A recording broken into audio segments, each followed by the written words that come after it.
ஏண்டா modern cinema team ஒரு task கூந்தல் விளையாடுறதுக்கு உங்களுக்கு துப்பு இல்லை, உங்களுக்கெல்லாம் கோப கூந்தல் ஒரு கேடாடா. ஏண்டா அந்த மனுஷன் என்னடா பாடுபடுறாரு உங்களை வச்சுக்கிட்டு. நீங்கள் பண்ணுற விஷயத்துலால இப்போ இந்த ரெட்ரோ சினிமா கேங்கை மக்கள் எல்லாரும் அப்படி புகழ்ந்துக்கிட்டு இருக்காங்க. இந்த வினோத் என்ன ரவுடியா சார் நீங்கள்? புரியலையே. நீங்கள் ராயபுரத்தில், நானும் ராயபுரம் தான். இங்கே எல்லாரும் தன்னுடைய தற்காப்புக்காக ஒவ்வொரு கலைகளை கற்றுக்கிட்டு இருக்காங்க. என்றைக்குமே அதை ரவுடிசத்துக்கு பயன்படுத்தவே கூடாது. இது ஒரு பேசிக்கான ஒரு விதி. என்னமோ ரவுடி மாதிரி எங்கே பிஹேவ் பண்ணுறீங்க. என்ன சார் பண்ணுறீங்க? பிக் பாஸ் சொன்னதை ரூல்ஸை மதித்து ஏதாச்சும் ஒரு விஷயம் பண்ணுறீங்களா? நீங்கள் பண்ணது சரியா? அந்த நகையை பார்க்கும்போது எடுக்கக்கூடாதுன்றது தான் சார் விதி.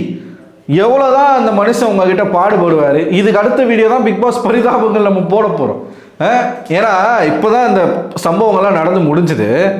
ஆனால் இவ்வளோ கேவலமாக அந்த ப்ரோமோ, 4வது ப்ரோமோ பாருங்களேன். மொக்கன்றாப்புல, ஊசின்லாம் என்கிட்ட காட்டாதுன்றாப்புல, எகிரிட்டு போகிறாப்புல. வினோத்துக்கு ஒரு குறை சொன்னால் அது அவரால் தாங்கிக்கவே முடியலைங்க. கொஞ்சம் கூட அக்செப்டன்ஸ் கிடையாது. அவர் இன்னொரு வெர்ஷன் ஆஃப் திவாகர் தான். அவர் ஒரு கூட்டம் கொண்டாடுது, பாராட்டுது. இந்த சீசனுடைய டைட்டில் வின்னர் அவராக தான் இருக்கணும்னு சொல்கிறீங்க, கொடுத்துருப்பாங்க, பிரச்சனை இல்லை. ஆனால் பேசிக்கான ஒரு ரெஸ்பெக்ட் வேணாமா? 3வது ப்ரோமோ திவ்யாவுக்கும் வினோத்துக்கும் ஏதோ பிரச்சனை வர மாதிரிலாம் காட்டினாங்க. ஆக்சுவலாக அங்கே என்ன நடந்துச்சுன்னு தெரில. இனிமேல் தான் நம்ம பார்த்தா தான் தெரியும். இப்போ ஒரு டாஸ்க் நடந்து முடிஞ்சிருக்கு. அதுக்கப்புறமா தான் அதை பற்றி நம்மளால் பேச முடியும். இந்த 4வது ப்ரோமோ சம்பவம் நடக்குது. விக்கல்ஸ்க்கு ஒரு டாஸ்க் லெட்டர் வந்துச்சு. அதாவது நேற்றுக்கு ஒரு டாஸ்க் வச்சாங்க இல்லையா, இந்த லிக்கு ஸ்மெல்லு. அதுக்கு முன்னாடி காய்கறியை கண்டுபிடிக்கிறது. அதே மாதிரி இன்னைக்கு ஒரு டாஸ்க்கு. அந்த டாஸ்க் லெட்டரை படிக்கிறாங்க. இந்த தற்கொலை முழுக்க அம்புட்டு பேரும் பார்வதி பேச்சை கேட்டுக்கிட்டு, ஏமா சாண்ட்ரா உங்களுக்கு கூடமா அறிவு இல்லை, வியானா உங்களுக்கு கூடமா மூளை இல்லை, சீரியஸாகவே எனக்கு ரம்யாவை பார்த்தா பாவமாக இருக்குது, இப்போதான் அதனாலே ஃபீல் பண்ணுறேன். ஐயோ அந்த புள்ள ரொம்ப பாவடா, கத்துது, கதறுது, காலில் உழுவுது, அழுவுது, மயக்கம் போட்டு உழுவுது. அப்பயும் எனக்கு கேட்க மாட்டானுங்க. டே நிறுத்துக்கடா. எப்பா டே சாமி, என்னடா ஜென்மம் நீங்க? சீரியஸா இவனுங்களை எந்த கேட்டகரியில் கிடைக்கிறது? மிருகத்தில் கூட இவங்களை சேர்க்க முடியாது. அதுங்களுக்கு கூட ஓரளவுக்கு டிசிப்ளின் இருக்கும். டாஸ்க் லெட்டர் படிக்க சொல்லியிருக்காரு. டாஸ்க் லெட்டர் படிச்சுக்கிட்டு இருக்காங்க. நேற்று ப்ரொஜெக்ட் டீம், அதாவது ரெட்ரோ டீம் அவங்க நகையை எடுத்ததும் இன்னைக்கு இவங்க அந்த நகையை எடுக்கிறதும் ஒன்றாங்க. ஏன்னா விடிய பிளான் மட்டுமே போட்டுட்டு இருந்தீங்கடா. நேற்று என்னமோ உட்காந்து ஏதாவது எப்படி சொல்கிறது, சூதுக்கு படத்தில் அவங்க ஸ்கெட்ச் போடுவாங்க பாரு. ஒருத்தனை ஏமாத்தணும்னா அவனுடைய ஆசையை தூண்டி விடணும்னு சொல்லிட்டு அப்படி உட்காந்து பிளான் போடுறாங்க. நீ இந்த பெட்ஷீட் எடுத்து நீ எங்கே மூடு, நீ அதை பண்ணு, நீ இதை பண்ணு, ஒவ்வொருத்தரையும் கவர் பண்ணு, உள்ள டபக்குன்னு நான் புகுந்து எம்ஜியை தூக்கி வெளில போட்டாங்க. அவன் போயிட்டான் நைஸா. எப்பா இவங்க தொலை ஒளிஞ்சுறான்னு சொல்லிட்டு அவன் போயிட்டான். பார்வதிக்கு ஒரு டாஸ்க் விளையாடுறதுக்கு துப்பு இல்லை. பேச்சு மட்டும் அமெரிக்கா வரைக்கும் பேசுறீங்க. லிட்டரலாக இன்னைக்கு வினோத் பண்ணது ரொம்ப கேவலமாக இருந்துச்சு. ப்ரோமோவில் அவருக்கு வடச்சென்னை பிஜிஎம் போடுறானுங்க பின்னாடி. ஏன்டா என்னடா ப்ரொமோட் பண்ணுறீங்க நீங்கள்? வடச்சென்னையில் இருக்கிறவங்களாம் ரவுடிசம் தானா? ஏன்டா அங்கே போய் இந்த மாதிரி நடந்துக்கிறீங்க? எனக்கு புரியலையே. ஏங்க வினோத் அவர்களே, உங்களுக்கு 19 வருஷம் அனுபவம் இருக்குது. நீங்கள் சமுதாய கருத்துக்களை கொண்ட பாடல்களை எழுதுறேன்னு சொல்கிறீங்க. ஒரு பொது இடத்துல மக்கள் பார்க்கக்கூடிய நிகழ்ச்சியில் இப்படித்தான் நீங்கள் நடந்துப்பீங்களா? ஒன்றும் இல்லை, டாஸ்க் லெட்டர் படிக்கிறாங்க. மக்களே நல்லா புரிஞ்சுக்கோங்க. டாஸ்க் லெட்டர் படிக்கிறாங்க. அம்புட்டு பேர் அங்கே தான் இருக்கிறாங்க. நேற்று அவங்க நகை எடுக்கும்போது இவங்க யாரும் பார்க்கல, எடுத்துட்டு ஓடும்போது தான் பார்த்தாங்க. பிக் பாஸ் அதை தப்புன்னு சொல்லவும் இல்லை, அந்த நகையை திருப்பி வைங்கன்னு சொல்லவும் இல்லை. இது வரைக்கும் அந்த மாதிரியான எந்த விதமான கமெண்ட்ஸும் பிக் பாஸ் கிட்ட இருந்து வரல. ஸோ அப்படின்னா என்ன அர்த்தம்? நேற்று அவங்க விளையாடியது சரி. அதுக்கப்புறமா சபரி பார்த்துக்கிட்டு இருக்கும் போது நகையை எடுத்துருவாப்புல. சுபிக்ஷா பார்த்துக்கிட்டு இருக்கும் போது அது தப்புன்னு சொல்லி அந்த நகையை திரும்ப வைக்க சொல்லி சபரியை ஜெயிலுக்கு அனுப்பிச்சார். அந்த அறிவு கூட இல்லாம இந்த தற்கூரி கூட்டம், இந்த மாடர்ன் சினிமா தற்கூரி கூட்டம் டாஸ்க் லெட்டர் படிச்சுக்கிட்டு இருக்கும்போது இந்த வினோத்னு அவ்வளோ பெரிய ஜித்தா நீங்க கமருதனை கூட்டிட்டு ஓடுறாப்புல பெட்ஷீட் எடுத்துட்டு போய் மறைச்சு பாறான். ஏன்னா எல்லாம் பார்த்துட்டு இருக்கானுங்க. பெட்ஷீட் எடுத்துட்டு போய் மறைச்சு பாறாம அந்த குரலி வித்தை காட்டுவாங்க தெரியுமா? பெட்ஷீட்டை மறைச்சோன்னே உள்ளேருந்து ஒரு பொண்ணு வரும், இல்லை ஒரு பொண்ணு போவோம், பெட்ஷீட்டை எடுத்தோடனே அந்த பொண்ணு மறைஞ்சு போயிடும். அந்த மாதிரி நினச்சிக்கிட்டு இவங்க போய் பெட்ஷீட்டை வச்சு மறைப்பாங்களாமா. போயிட்டு நகையை எடுத்துட்டு அவன் பாருங்க. எடுத்ததான் எடுத்த உண்மையான நகை எடுத்துட்டு ஓடலாம்ல. ஐயோ, அரோராவுடைய தலை கிளிப்பு அதை கையில் எடுத்துக்கிட்டு கமருதீன் ஓடி போய் வெளில தூக்கி அடிக்கிறாங்க. இது சிரிப்பு தானே. பிக் பாஸ் நடிச்சாலா எனக்கு இவங்களை நினச்சி கூட எனக்கு கவலை இல்லை. பிக் பாஸ் நினச்சி பார்க்குறேன் நான். அந்த மனுஷன் டிவியில் அதை பார்ப்பார் இல்லையா, அந்த டீமெல்லாம் அதை பார்க்கும்ல, என்ன நினச்சிட்டு இருப்பாங்க.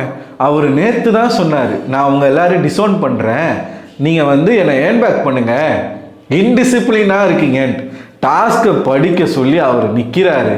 இவனுங்க கத்துறானுங்க பாருங்க, கத்தல் எப்பா டிவியில இருந்து பார்க்குற நமக்கே. இதுக்கு முழுக்க முழுக்க மூலதாரி யாருன்னு கேட்டிங்கன்னா பார்வதி தாங்க. பார்வதி ஒரு ஆள் தான் அந்த டாஸ்கே கெடுத்து குட்டிச்சவர். ஆனால் இந்த வீக்கெண்டில் செத்திங்க. விஜய் சேதுபதி ஆல்ரெடி காண்டில் இருக்காரு, வினோத், கமருதீன், பார்வதி. பிக் பாஸ் இந்த மாதிரி இவ்வளோ சொல்லியும் மறுபடியும் நீங்கள் அதை பண்ணுறீங்க அப்படின்னா வச்சு செய்ய போகிறாரு இந்த 3 பேரையும். சீரியஸாக சொல்கிறேன், கானா வினோத் இந்த டைட்டிலுக்கு தகுதியான நபரே கிடையாது. அந்த வீட்டில் இருக்கிற யாருக்குமே தகுதி கிடையாது. முக்கியமாக கானா வினோத்துக்குமே தகுதி கிடையாது. கோபம் வந்தால் அந்த ஆள் வந்து அந்த ஆளுடைய நிதானத்தை இழந்து கானா வினோத் யாரோ அப்படி மாறிடுறாரு. என்ன வார்த்தை இதெல்லாம்? பிரஜன் வந்து அமைதியாக தான் இருக்கிறார், ரொம்ப நேரமாக அமைதியாக இருக்கிறாங்க. ஒரு கட்டத்துக்கு மேலே இவர் வந்து ஏன் பையனாக இருந்தாலும் சரி பொண்ணாக இருந்தாலும் சரி ஏன் சேஞ்சு போயிடுறாருங்க. எகிரிட்டு போகிறாப்புல, மூஞ்சுக்கு முன்னாடி போய் பேசுகிறாப்புல. மொதல் வாட்டி இவங்க அட்டன் பண்ணாங்க, அந்த அட்டம்ப்ட் ஃபெயிலியராக போச்சு, பிடிச்சிட்டாங்க. நகையை வந்து சுபிக்ஷா லாபகரமாக கையில் வச்சுக்கிட்டு அதை எடுத்து வைக்கிறாங்க.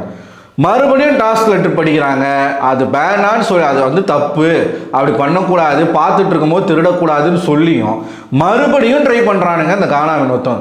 அந்த டைம் என்ன ஆகுது, மொத்தத்தையும் தள்ளி விட்டு பெட்ஷீட் எடுத்துகிட்டு போயிட்டு பாருங்கள், மறுபடியும் பெட்ஷீட் எடுத்துகிட்டு போயிட்டு சுபிக்ஷா மேலே அரோரா மேலே இவங்க 2 பேரும் எடுத்துக்கிட்டாங்க நகையை.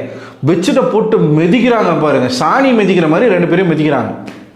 போனதில் அந்த செட்டை ஃபுல்லாக உடச்சிட்டாங்க. அந்த சுற்றி வந்து வேலி மாதிரி போட்டிருந்தாங்க, அதை ஃபுல்லாக உடச்சிட்டாங்க. எல்லாருக்கும் அடி உடைச்சிட்டு கமருதீனுக்கு காலில் ஆணி குத்திக்கிச்சு. தேவையாது.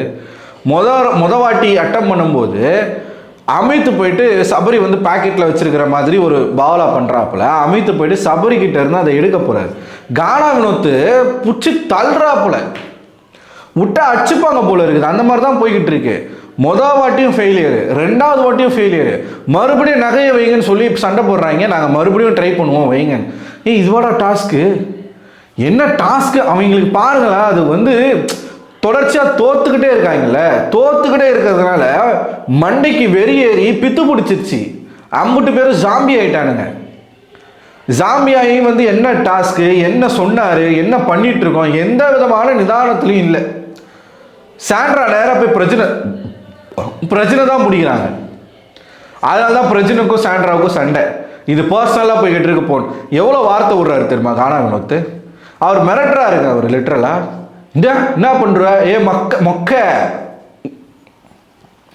சொன்னால் நம்மளை வந்து ஏறுவாங்க. இப்போ டேய் நானும் அந்த ஏரியாவில் தாண்டா வரேன், நான்லாம் இந்த மாதிரி பேச மாட்டேன்பா, ஏன்டா அது மாதிரி ஸ்டாம்ப் பண்ணுறீங்க நீங்களே?